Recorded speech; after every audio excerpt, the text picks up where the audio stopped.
आप देखो कि आप पहली सीढ़ी पे चढ़े हैं कि नहीं चढ़े हैं।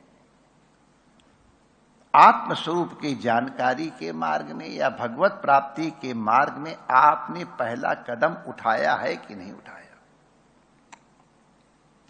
इसलिए पहला नियम, पहला व्रत हर साधक के लिए होना चाहिए कि जो कुछ प्राप्त हुआ है, जो मिला है, वो अपने लिए नहीं है, वरना जगत की सेवा के लिए है। हम उसके चौकीदार मात्र हैं।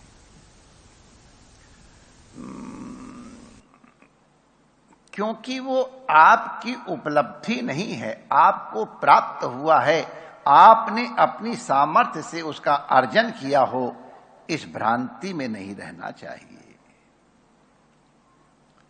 अपने लिए तो केवल एक है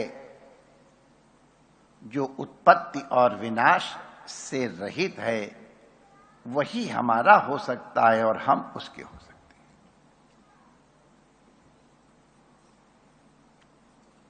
अगर हमारी कोई वस्तु होती तो हमारे साथ टिकती। कोई चीज आप ऐसी हमको बता दो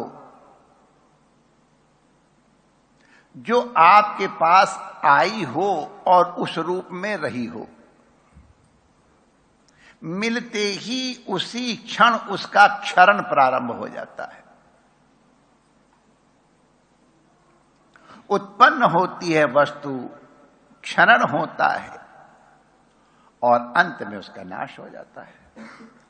वर्धते भी जो कहलाता है वो भी वस्तुतः क्षरण का ही एक रूप है। कुछ वेदांती शास्त्र वाले कहेंगे कि महाराज नहीं, उत्पद्यते, अभिवर्धते और फिर क्षयते, फिर नश्यति।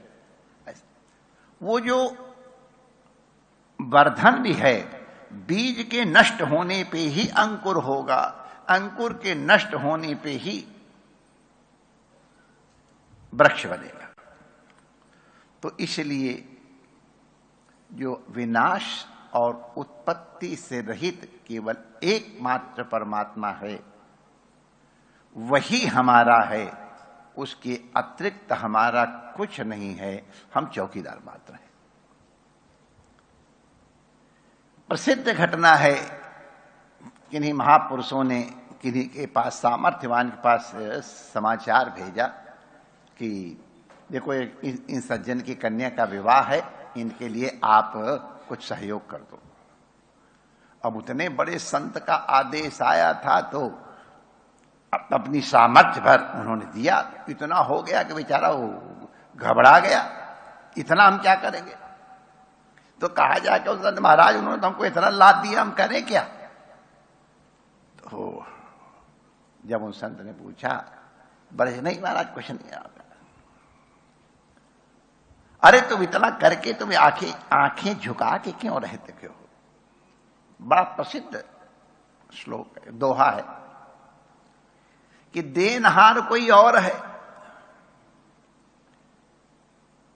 देत रहत दिन रैन, और नाम लोग मेरा धरे या से नीचे न।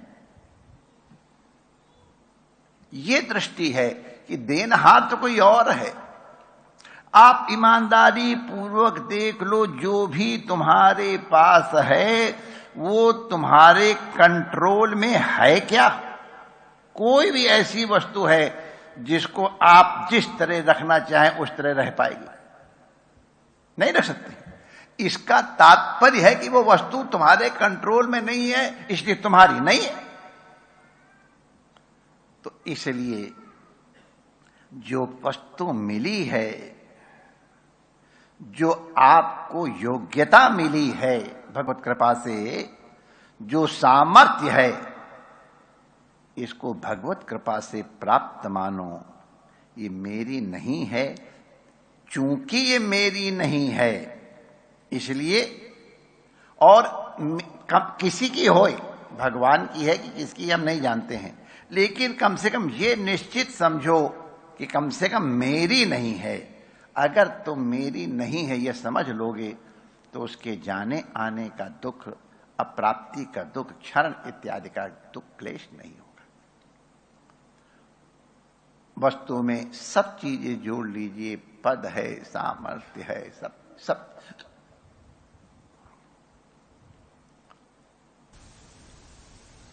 जो हमारा इष्ट है, जो हमारा प्राप्तव्य है, हम लोग निश्चित रूप से समझ लें उसमें किसी प्रकार का अभाव नहीं है। चूंकि उसमें किसी प्रकार का अभाव नहीं, इसलिए नीरस नहीं, सरस है।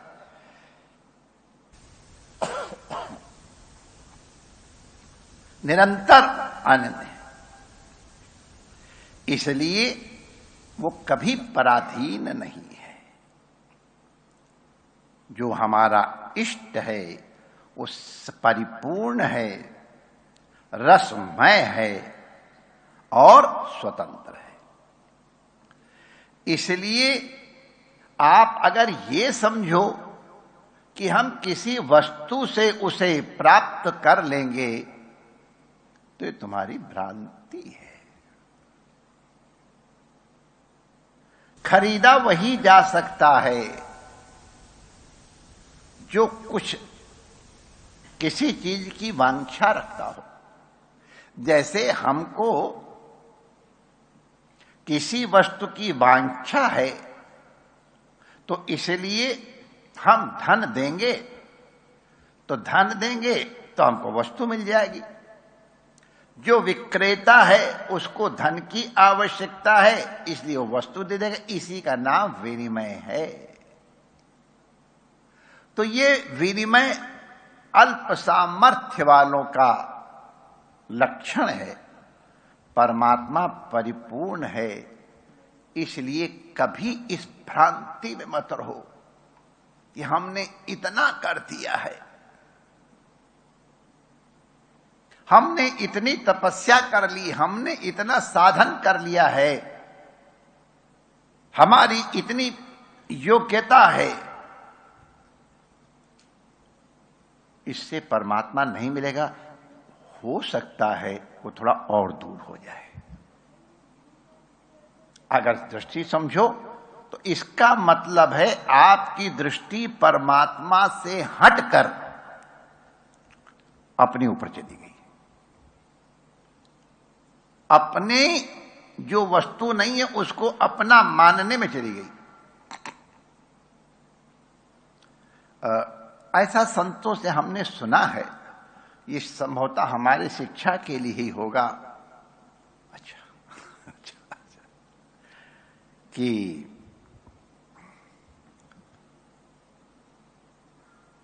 उन्होंने तपस्या की और परमात्मा प्रकट हो गए, भगवान प्रकट हो गए। परमात्मा क्या प्रकट होगा? वो हम लोग भगवान को अभी परमात्मा, अरे संतों को हम परमात्मा ही तो कहते हैं। तो परमात्मा क्या प्रकट होगा? भगवान प्रकट हो गए और उन्होंने कहा बेटा तुमने बहुत तपस्या की है। उनके मन में अपनी तपस्या का अभिमान था। अभिमान का मतलब है कि तुम अभी प्रभु से बहुत दूर हो। तुम्हारी दृष्टि में भगवान से तुम्हारा अभिमान श्रेष्ठ है, उत्कृष्ट है। भगवान को उसकी आवश्यकता है, तभी तो भगवान तुमको वो विशेष कंसिडरेशन देंगे। तो उन्होंने कहा कि बरम ब्रूहि। तो अब भगवान जान रहे थे क्या नाटक होने वाला हमारा। वो तो फिर माय डियर बहुत नाटक वाला है ही है, सब जानते हैं। कहा कि तुम्हारी तपस्या के बराबर मैं क्या दे सकता हूं। अब वो तपस्वी और अकड़ गया, देखा भगवान का या पता नहीं, तुम जो कहो तुम कर दे। नहीं भगवान आप कैलकुलेट कीजिए, माने हम तुम्हारा एहसान नहीं लेना चाहते हैं कि हाँ थोड़ा किया और देना बहुत एहसान, आप उसके अनुसार कैलकुलेट कर लीजिए। भगवान ने कहा तो बड़ा कठिन काम तुम बता रहे हो। महाराज आप जाइए, आप विचार करके आइएगा। अब ये संत में ये होगा कि नहीं होगा, हमको जरा कठिनाई हो रही, लेकिन हमको अपनी बात समझाने के लिए जो हमने सुना वो सुना रहे हैं। तो भगवान ने कहा हमको थोड़ा समय दो। तो हाँ हाँ आप कैलकुलेट करिए, मैंने गिनती कीजिए।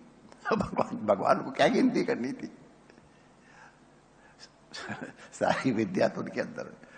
तो दूसरे दिन तो कोई भगवान की लीला है, जैसे नारद जी के लिए वो नाटक रच दिया, नगर रच दिया, विश्व सुंदरी रच दी, और न जाने क्या क्या इतनी देर में तो हो जाती है। पलक झपकते ही तो सृष्टि हो जाती है। वास्तव में हर सृष्टि पलक झपकते ही होती है। तो खैर उसको फिर देख विचार करेंगे। तो उनको एक रेगिस्तान में भेज दिया उसी नाटक में, और खूब गर्मी की, तो उनको प्यास बहुत जोर से लगी। तो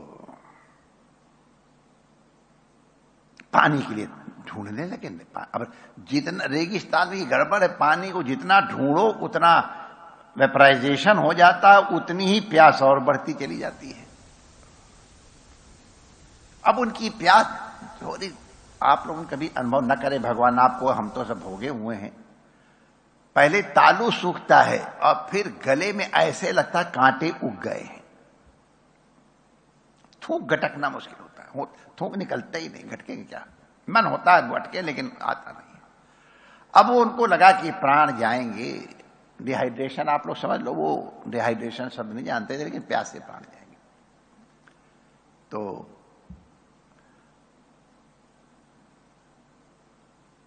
एक पंडित जी त्रिपुंड लगाए हुए एक लोटा पानी लेके जा रहे थे उधर से।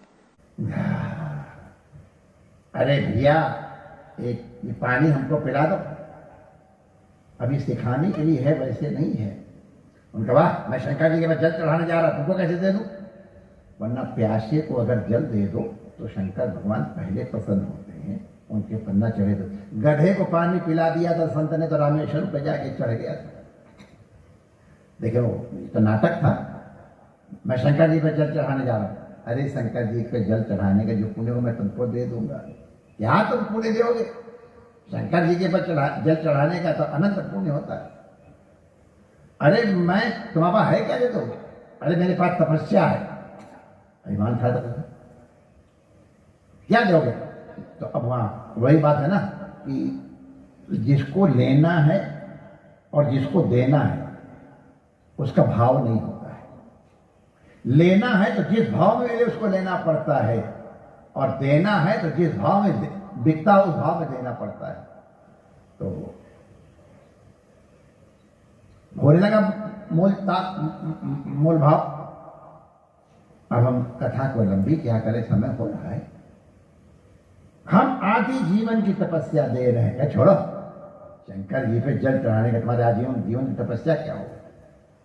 अब उन्हें सोचा मरता क्या मैं करता। उसने कहा ठीक है, मैं तुमको अपने पूरे जीवन की तपस्या का फल देता। सोचा जीवन नरा भद्र शतानि पश्येत, जीऊंगा तो फिर तपस्या कर लूंगा। ठीक है, अच्छी बात है, तुम नहीं मान रहे तो दे रहा हूं। तो पूरे जीवन की तपस्या का फल दे, संकल्प करो। तो लोटे से जैसे ही जल देने लग गया, और विष्णु विष्णु विष्णु रसी ब्रह्मणोनी द्वितीय प्रहरादे श्वेत वारा इत्यादि करके जैसे ही करने लगा, तपस्वी अपने लोटे का, एक लोटे जल का दान पूरी जीवन की तपस्या से। तो वो जो पंडित जी थे उन्होंने हाथ पकड़ लिया, रहने दो, आगे संकट मत बोलो।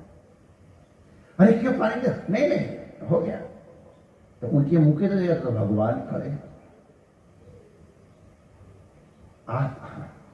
आपने हमारी तपस्या का कर लिया?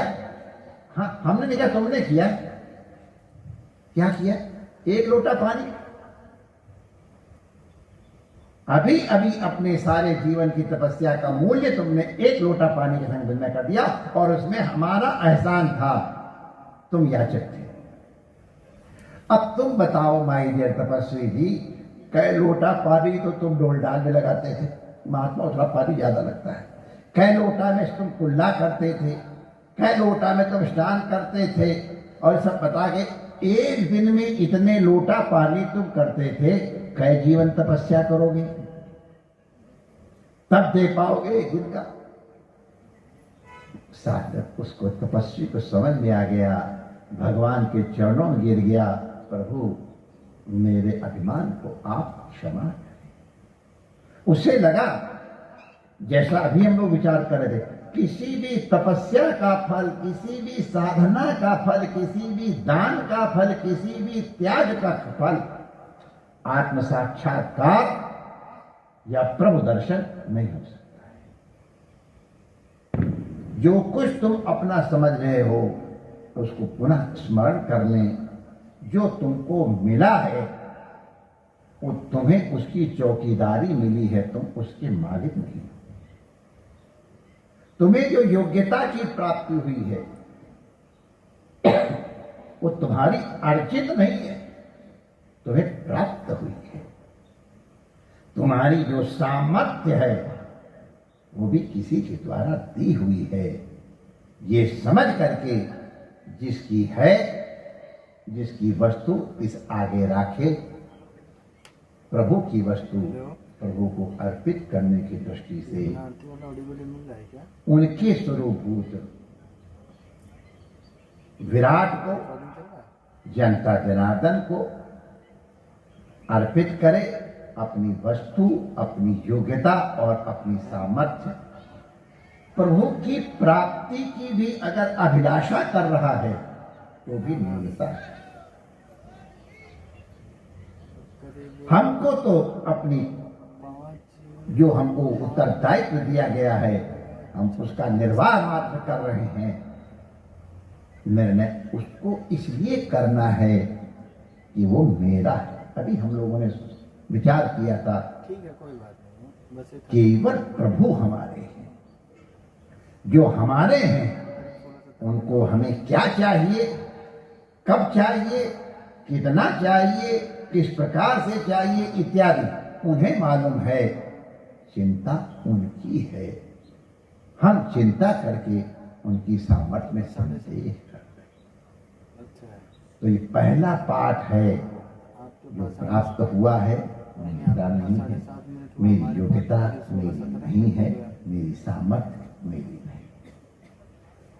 इसलिए जो प्राप्त है उसका अभिमान नहीं, और जो प्राप्त नहीं है उसकी कामना नहीं है, बस होने वाला है, क्योंकि 2 मिनट में।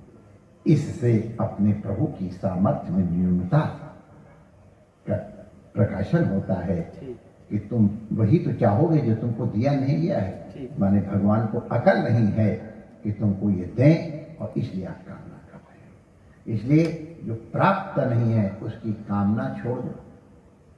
और जो भी हमने बताया, प्राप्त वस्तु, योग्यता और सामर्थ्य ये हमारे नहीं है, ये सोच करके निश्चय गुण्य पृथ्वी दलताम को विधि को सीधा सभी महापुरुषों के चरणों में वंदन करता हूँ, जिनके प्रसाद से 2-4 अक्षर बोले जाते हैं।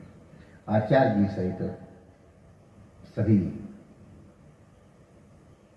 ऋषिपुत्रों को, मित्रों को वंदन करता हूँ, तथा जो यहाँ बैठे हैं और विज्ञान के माध्यम से जुड़े हैं उनका अभिनंदन करते अपनी वाणी को विराम देता हूँ।